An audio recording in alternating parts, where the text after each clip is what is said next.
Hey there, I'm Amanda. I have breast cancer. I found out just over 5 weeks ago. And this is kind of the video companion to my blog, Amanda's Loser Boob, that I started. So I'm doing this in my driveway because my baby's asleep in the back, and that's what life with a toddler is. Um, yeah, so you can read my blog for a little bit about what how I got here. And I'll probably go over more of that in the future. I'm sure there'll be videos about what I'm doing in the future. But right now, this is where I'm at. So I had my appointment with my oncologist on Tuesday, and there's no sign of spread, which is fantastic. Now, of course, that doesn't mean that there's no spread, because, you can't see every cell. But the bone scan and the CT both showed that there were no, at least, concentrations of cancer anywhere other than my breast, which is great. I have 4 lymph nodes that are slightly too large. My doctor, my oncologist, called them unremarkable on physical exams. That's always great. But, it does look like they potentially spread to 4 of my lymph nodes, but only 4. Taking any good news I can get here. It's been a lot. It really sucks. I don't know, there's just so much waiting. I just picked up all of my new anti-nausea medication from my pharmacist, who, when he saw the prescription come in, was like, whoa, what the hell happened? So he was great, and I had a really great chat with him in his little private room.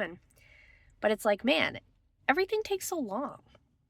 It was 8 days from being told you probably have cancer to getting my diagnosis. And then a couple days more for an MRI, and then 12 days between my MRI and my bone scan. And then 6 or 7 until the CT. And then another 7 until you see the oncologist. That's a lot. And then, sorry, I'm shaky. Then, so that was Tuesday of this week. Next Friday, so 10 days, I have they call it a teaching appointment for chemo. I'm calling it my chemo orientation. I don't know why. I just prefer that. I still don't have a date for chemo. So we know it won't be next week. Kelly can go to Jelly Roll. That's good. He's going to Quebec City for the Jelly Roll concert with his daughter. But yeah. So right now, I'm at another 8 days until my chemo orientation. So it's going to be at least another week and a half until I start chemo. And it's really hard. They say, like, hey, this is life-threatening, this is terrifying. And you just gotta wait. Right? It very much is a hurry up and wait situation. I don't think I'd quite grasped that before. Like, there's so much now that I'm like, wow, everyone I knew who had cancer, I did not reach out enough. I did not realize how big this was. Despite the fact it's cancer. Like, we know it's big. But yeah, the waiting is horrible. And I've been told by a lot of the folks I've met who have cancer that this is the hardest part. It's just waiting to actually know, has it spread, and waiting until you finally start treatment. So it's a lot. So when I do start, hopefully in 2 weeks, I'm going to do 6 cycles of chemo. So the first 3, I'll kind of go over more of the details on my blog. There's going to be, so chemo's weird, right? So it's 6 cycles, they call. So it's only 1 day, though. I, for some reason, thought it would be like a week of chemo. It's not. So I do 1 day of chemo and then 20 days off, to give my body a chance to recover. So if you're not aware, chemo is trying to kill the fast-growing cells, which are cancer. It also kills all your other fast-growing cells, like your hair follicles. It's all your hair falls out. The inside of your mouth, your stomach, intestine lining, which is why you get so much nausea, all that stuff.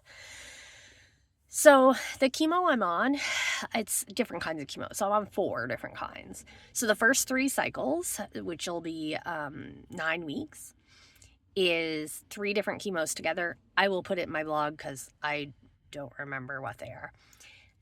So I do 3 cycles of those, and then 3 cycles of a different chemo. So they all have different side effects too. So the first one is worse on nausea. The second one is apparently worse on the peripheral neuropathy, so on my hands and feet. So I have cute little chemo ice booties that I'll be wearing and hand things to try to lower the temperature in my hands and my feet, which will lower the blood flow, therefore lowering the chemo that gets to that part. I've learned so much. It is crazy. So yeah, so that's where I'm at. I'm just waiting.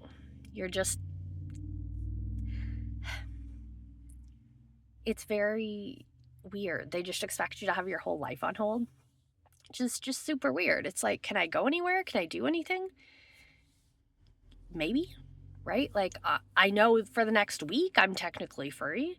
But this whole thing has just been like waiting and waiting and waiting for appointments and for results. And, I haven't worked in the past couple weeks because I was actually doing okay. I think I had finally absorbed I had cancer, and then they called and said we have to do a bone scan to see if it spread, and I completely spiraled.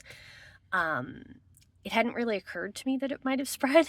I think I had to deal with one thing at a time. And so from the time they called and said you're having a bone scanning to check if it spread, I couldn't do anything. The fear is just paralyzing. So that was that. My oncologist appointment was really good. My oncologist is really lovely. I really like her. She handles most of the breast cancer cases, and a lot of the women I talked to had said, oh, she's great. The only thing I will say, and she definitely realized that she could have handled it better, is when she came in, she was so lovely, and she asked about my daughter, who I'm publicly calling Eden. Some of you know that's not her name. Going with her middle name because protect her privacy, and she won't be on my blog or anything like that. I cover her face. Just covering that in case someone's like, who the hell's Eden? Yeah. So she asked about my daughter, was really friendly, started with an exam, which is fine. Again, called my lymph nodes unremarkable, which is a good thing. And then she started going into treatment. I had to stop her and be like, I'm really sorry to interrupt you, but like, can you tell me the results of my scan? And you could see her face fell. And she realized, to her, she had seen that it was fine, so it was a non-issue. To me, it's all I've thought about for weeks. And so she was like, oh my goodness, I'm so sorry. It was fine, but let's double check. And she went through it again and said, yeah, there's no sign of spread. And I broke down crying. It was the first time I had cried in a doctor's appointment. I had actually been fine when they told me I had cancer. I was like, yeah, I figured at this point. I was told it was most likely. But yeah, I had to take a couple minutes. So when I got there, they did my blood pressure. And my blood pressure is notoriously low. I used to have fainting spells. And it was 135 over 80 something.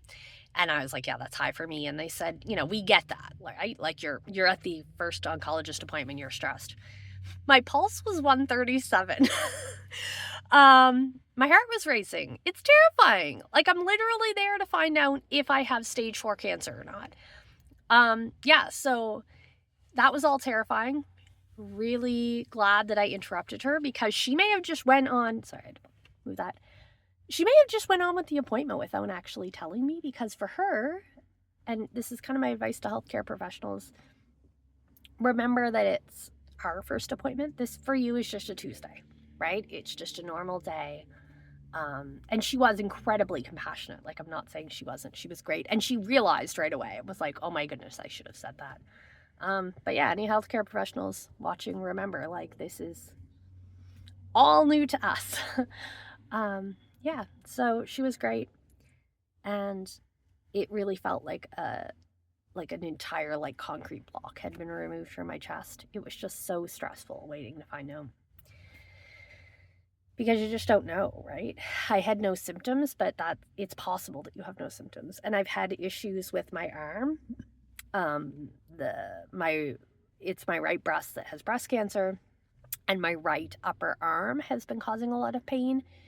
And I had had a rotator cuff issue a couple years ago, and it felt kind of like that. The problem is rotator cuff pain and cancer bone pain apparently are pretty much the same. Like dull aches kind of into it, issues raising your arm, worse at night, those kind of things. So it's been really hard to be like, is this rotator cuff pain? Is this bone cancer pain? And yeah, it's really hard to not be hypochondriac when you're worried that you may have cancer spread. So really glad that the bone scan was good. And yeah, that's kind of my update for now. I've wanted to make a video for quite a while. I feel awkward on video, as you can tell. And I do have like a better camera setup thing that holds my phone. I just am lazy and decided, since I'm stuck in the car, waiting for the baby to wake up, I would just do it now. So I'm hoping this kind of breaks the seal so I can do more videos, because that would be great. I like doing the blog, but I would like to do some videos as well. So yeah, that's where I'm at. So more waiting. Still don't have a date for chemo. So another 8 days and do my chemo orientation session where I learn about everything. And then let's just get going. Like, let's just do this. That's the thing. Everyone's like, are you nervous for chemo? It's like, no, I just want to do it now. Like, I know it's going to suck. It's not going to suck any less if we wait longer, right? Let's just get it done. So that's where I'm at. Ready to start chemo. Let's go. All right. Thanks.